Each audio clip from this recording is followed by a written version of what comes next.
Let's be real, guys, 2020 has been a bit of a weird year, and you may be struggling to adapt to the new norm, to that work from home life.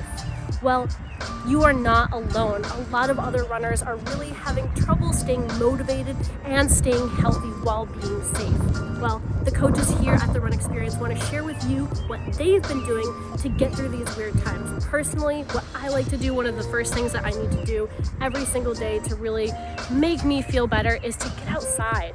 I know that may be a little bit of a struggle for some people, but if you can do it safely and be healthy at the same time, then I highly suggest it. Getting outside, getting up, soaking up this vitamin D, getting that fresh air can really do wonders for you. Now, I like to try to get outside twice a day.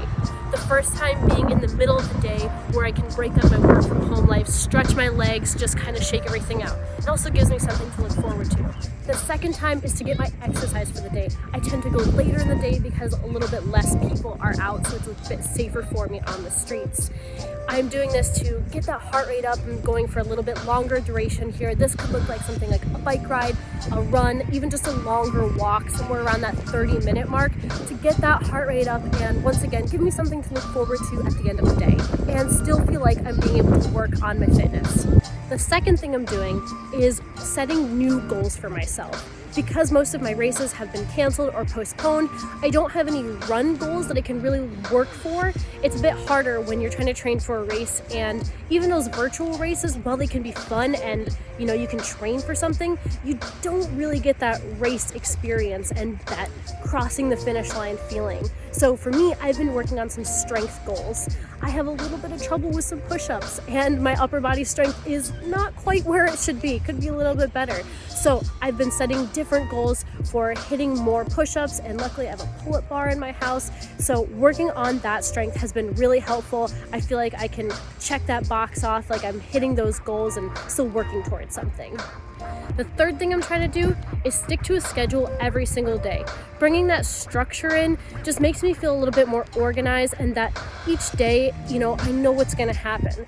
While we can't really predict what's going to happen in the future right now, at least I know every single day I have a set schedule. I get up, I eat my breakfast, I start work, I have lunch, and I go for my walk right in the midday. And same thing, I have my workout in the evening. It just helps me mentally kind of get through every day.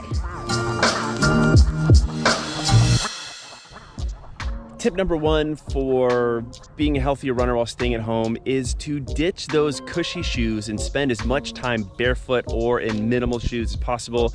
When I'm home, I have no shoes at all. I'm trying to really develop and strengthen those feet, stretch them out a little bit. They don't need to be coddled and supported all the time.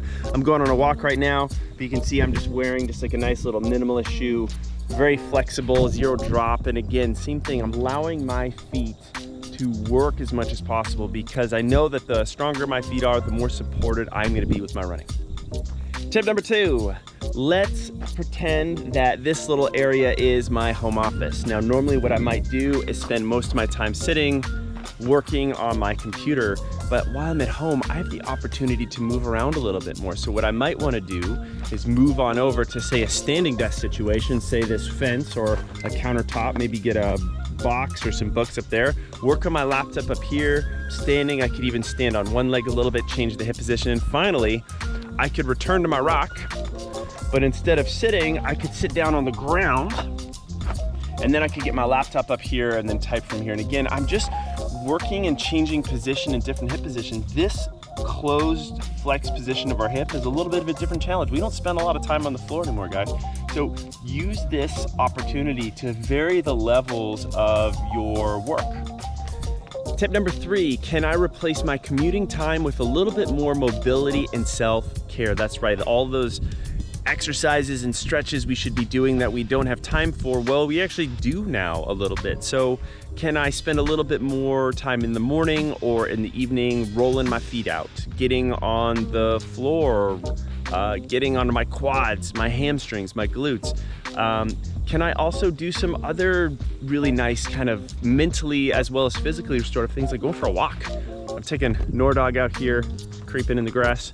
After I finish my workout this morning, this is normally time I'd be in the car, and before I get down to work. So can I replace some of my commute time with some of these other good things that we know will make us better?